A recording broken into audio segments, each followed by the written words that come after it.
Vou bater um papo com a deputada federal Perpétua Almeida, do PCdoB. Deputada, muito boa noite. Boa noite, Alain. Tudo bem com a senhora? Tudo bom. Deputada, falamos aqui durante esses últimos dias, essas últimas semanas, sobre tudo o que o Brasil passa hoje, sobre as manifestações, sobre esse desejo de mudança na área política. E a gente percebe que até as eleições de 2014 acabaram sendo antecipadas por conta disso. É verdade. O povo acaba clamando para que a classe política opere essa mudança. Vamos falar primeiro do debate sobre a reforma política. Primeiro, a presidente Dilma apresentou a ideia de um plebiscito, a Câmara e o Senado enterraram essa ideia. Agora, o presidente da Câmara, Henrique Eduardo Alves, propôs aí um colegiado de deputados para debater uma reforma e entregar em 90 dias. Como é que está esse processo? O que realmente vai sair dessa reforma política, deputada? Alain, primeiro eu acho que o mundo e o Brasil junto vivem um frisson. Se você olhar vários lugares do mundo, as pessoas estão na rua exigindo melhorias na saúde, na educação, no transporte público, ética na política, postura decente de homens, públicos ou não. Acho que esse é o momento que o mundo e o Brasil está vivendo. Eu, particularmente, estou meio agoniada dessa antecipação do processo eleitoral. Puxa, eu estou na metade do meu mandato, eu quero continuar o meu trabalho, quero continuar trabalhando sem me preocupar com as eleições que vai acontecer daqui a 1 ano e meio.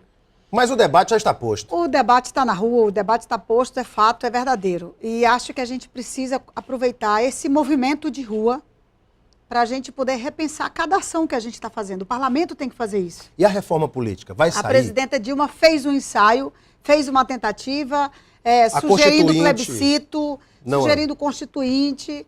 Eu sempre acho que a gente não pode ter medo de ouvir as pessoas. Não podemos ter medo de ouvir as pessoas, seja num plebiscito, seja num referendo. Particularmente, agora, a senhora concordava com as duas ideias, tanto de uma constituinte especial quanto a do plebiscito? Eu concordo. Aliás, o PCdoB vinha discutindo isto, de que era importante eleger uma constituinte exclusiva para tratar de assuntos da política, da reforma política, porque quem está lá hoje prefere que as coisas continuem como está, na sua grande maioria.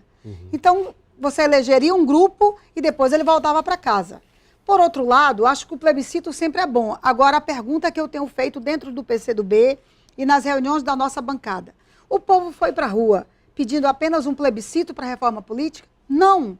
Então, se vai ter um plebiscito, vamos incluir todas as questões que o povo quer opinar. Não pode ser só reforma política. Senão a gente, de novo, está distante das ruas. E olha, Alain, eu não acredito numa reforma política participativa, onde o povo participe, se o Congresso está correndo para fazer alguma coisa de última hora. Então, como é que a gente vai ouvir as pessoas? Para mim, reforma política ampla é onde a sociedade possa opinar, onde os partidos têm oportunidade, onde as mulheres têm a paridade, homens e mulheres naquele parlamento. Para mim, é vexatório a gente ter ali um parlamento de 513 deputados e apenas 43 mulheres. Então, acho que a gente precisa botar mais gente, botar trabalhador rural lá dentro, botar mais médicos, mais professores, botar mais cientistas. E não só um grupo maior que hoje continua ganhando a eleição. A maioria do Congresso é quem tem muito dinheiro e a gente precisa acabar com isso. Então, a senhora acredita que o Congresso consegue apresentar uma proposta de reforma política em 90 dias para depois ser apreciada através de referendo pela população? A senhora acredita que é isso que vai acontecer? Para este ano, para servir para as próximas eleições, não há mais tempo. Né? O Supremo disse ali, o TSE disse quanto tempo precisava e o Congresso disse quanto tempo precisava, não dá mais tempo. Agora, tem um grupo trabalhando lá para poder fazer uma reforma política e apresentar para o plenário. Depende da proposta que for apresentada, se ela vai ter aceitação ou não. Eu acho que a gente não deve votar nenhuma proposta legislativa de reforma política que a gente não escute o povo. Então já não valeria para as eleições de 2014. Não valeria para as próximas eleições. Já. Agora, Alain... A senhora defende, por exemplo, o fim da reeleição e o mandato único de 5 anos? Eu acho que tem que pensar. Eu acho que o mandato de 5 anos ele é muito interessante. Na época, se vinha discutindo isso. Mas foi o PSDB, na época, com o Fernando Henrique Cardoso, que não topou os 5 anos e fez uma grande campanha dentro do parlamento. A gente lembra, inclusive, ex-deputados do Acre envolvidos em propina para poder vender o voto para a reeleição. Então, não acho que as coisas têm que ser dessa forma. A gente precisa ter tempo para apreciar melhor, para acompanhar melhor o que é melhor para o Brasil. É reeleição? É 5 anos? Eu, particularmente, não tenho opinião clara sobre isso. É um tema bastante polêmico e a gente espera que o Congresso realmente faça seu papel, porque recentemente Ou o povo nas ruas faz, como foi o caso da lei da ficha limpa, ou o Supremo que legisla pelo Congresso. E o Congresso tem que abrir o olho, viu, deputado? O povo está cobrando dos congressistas essa rapidez nas decisões importantes, que eles representam o povo, senão não precisava de Congresso. Alan, eu acho que todo mundo tem que abrir o olho. Quem está trabalhando lá na saúde tem que abrir o olho para atender as pessoas corretamente. Quem está no parlamento tem que abrir o olho para prestar atenção naquilo que precisa ser votado, que resolva o problema das pessoas. Quem está no judiciário tem que abrir o olho para saber se as suas decisões estão ajudando a sociedade. Eu acho que cada um tem que abrir o olho naquilo que está fazendo agora. E quando o povo vai para a rua, que exige melhor saúde, melhor educação, melhor transporte público, o povo também já abriu o olho e quer que todos nós possamos abrir o olho e cada um fazer a sua parte. Deputada, a PEC dos soldados da borracha, que é um tema levantado aqui pelos nossos telespectadores, internautas, o Alex Lima faz essa pergunta. Deputada, por que o presidente da Câmara dos Deputados só enrola e não coloca logo em pauta a votação da PEC dos soldados da borracha? Alan, eu já tive momentos assim de altos e baixos no Congresso por conta da PEC dos soldados da borracha. Já chorei, já fiquei chateada, já me animei. Nas 2 últimas semanas que a bancada do Acre decidiu me ajudar, a gente avançou bastante. E eu acho que tem que ser sempre assim. Senadores e deputados federais do Acre, de Rondônia e de Amazonas, tem que ter esta causa como uma causa da Amazônia. Não pode ser só minha. Eu nem sou autora da PEC. Eu apenas fui relatora da PEC, depois de muito tempo. Então, o presidente prometeu 2 semanas seguidas que botava em pauta.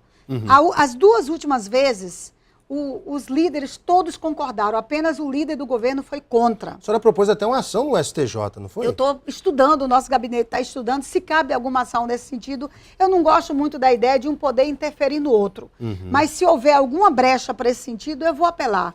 Porque para forçar os soldados, a mesa diretora a apresentar não, os a soldados votação. da borracha estão morrendo. Eu disse, presidente, vamos usar aqui o Estatuto do Idoso. Eles têm prioridade para votar essa Verdade. PEC. Mas como o governo não quer gastar dinheiro com os velhinhos, que eu acho que é justo, a causa é justa, a causa é nobre, todos eles estão acima de 80 anos. O meu pai tem 92 anos, Alan. Ele liga, minha filha, cadê meu dinheiro? Aquilo me corta o coração, porque como ele, tantos estão dependendo de serem reconhecidos pelo governo federal. É verdade. Temos mais perguntas E aí aqui. é o seguinte, Alan, o governo, o presidente da Câmara ficou de votar em agosto. Em agosto. Precisamos fazer uma campanha, fazer uma cobrança, mandar e-mails, mandar carta para pedir para pautar a PEC dos soldados da borracha. Tem mais perguntas dos internautas. Gostaria, a Ana de Fátima, que a deputada Perpétua Almeida fale sobre a questão dos alunos do curso de medicina da Bolívia. E eu quero aproveitar a pergunta da Ana de Fátima, acho que ela fala aqui da revalidação de diploma, e eu quero tocar no assunto da medida provisória da presidente Dilma, do programa Mais Médicos para o Brasil. O que a senhora pensa disso tudo? Os médicos já se revoltaram com essa medida. E aí, deputada? Alan, uma coisa a gente não pode tirar do foco. Faltam médicos para atender a população brasileira nas grandes cidades, nas médias, nas pequenas e no interior do Brasil. Hoje não tem médico em vários municípios do Acre. Falta médico nos postos de saúde, é fato. A população sabe quando procura médico e sabe que não existe. Mas também falta equipamentos, falta medicamentos, hospitais. Falta estrutura, falta hospitais. Para mim, o problema, a presidenta Dilma tenta resolver um problema da situação, que é a falta do atendimento de saúde adequada, com a falta de médicos, mas foca só numa situação que é a falta de médicos. Eu acho que você tem que focar em tudo. Procurar resolver o problema da saúde pública, botando médicos, mas botando estrutura, botando medicamentos, botando atendimento adequado. Portanto, esta medida provisória do governo federal não agradou ninguém da área da categoria médica. Nem os médicos formados no exterior, eles não sentiram um alento, porque podem ser contratados. Mesmo a primeira, nós não por tempo determinado. Nós não temos que nos preocupar com médicos estrangeiros, se eles estão gostando ou não. A nossa primeira briga com o governo, primeiro foi o seguinte, vamos fazer um levantamento, quantos médicos no Brasil estão sem trabalho e vamos convocar para trabalhar. Mas eu me refiro dos médicos brasileiros formados, por exemplo, na Bolívia, Então, que é a aí pergunta outra aqui da questão. Ana de Fátima. Aí vamos entrar nessa situação. Quando a gente comprou essa briga para que o governo primeiro chamasse os brasileiros, inclusive brasileiros formados no exterior, que já estão no Brasil querendo trabalhar e não podem, o governo até topou, mas o governo, na hora de fazer a medida provisória, deixou fora quase que a nossa vizinhança inteira. O Brasil, que prima tanto pelo Mercosul, gosta de falar das alianças, é importante esse grande bloco do Mercosul, mas numa decisão como essa deixou a maioria dos países do Mercosul do lado de fora. E eu disse para o ministro da Saúde, ministro, só do Acre deve ter em torno de 6 mil acreanos fazendo medicina no exterior.